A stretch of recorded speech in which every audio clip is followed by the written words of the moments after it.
જય શ્રી રામ। આજે આપણે જવાનો હતો માતાજીના મેળે, એટલે સવારમાં આપણે નીકળી ગયા ખેતરે, અને ખેતર જતા જતા વચ્ચે રસ્તામાં આવી ગયો પાણી, અને પાણીમાંથી તો નીકળી ગયો અને પછી પહોંચી ગયો ખેતરે। ખેતરે જઈને વિડીયો બનાવીને રિટર્ન થઈ ગયો ઘરે, અને પછી આપણે જવાનો હતો થોડીક વાર રહીને ધોળાવીરા, એટલે આપણે બાઇકનો સેલ મારીને પહોંચી ગયા ધોળાવીરા, અને આપણે થોડીક વાર રહીને મારી લીધી રોડ ટુ હેવનમાં એન્ટ્રી, અને મિત્રો વચ્ચે આવી ગઈ હોટલ। કોઈ ભાઈને ખબર હોય તો કમેન્ટમાં કરજો આ હોટલ ક્યાં આવેલી છે। અને થોડીક વાર રહીને આપણે નાહી ધોઈને થઈ ગયા રેડી જવા માટે સાંગોરી માતાજીને મેળે, અને અમે થઈ ગયા તૈયાર।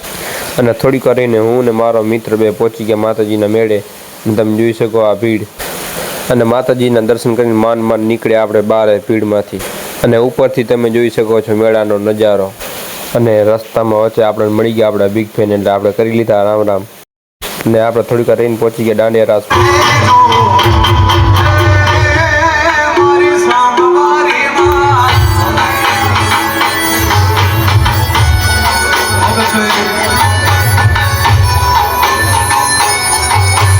અને મેળામાં 3 કલાક આંટો મારીને આપણે નીકળી ગયા ગાડી બાજુ, અને થોડીક વાર રહીને મેઘરાજને આવવાની ફૂલ તૈયારી હતી, અને પછી આપણે બેસી ગયા ગાડીમાં નીકળી ગયા ઘરે, અને ઘરે પહોંચી ગયા અને મેઘરાજે કરી નાખી બેટિંગ ચાલુ।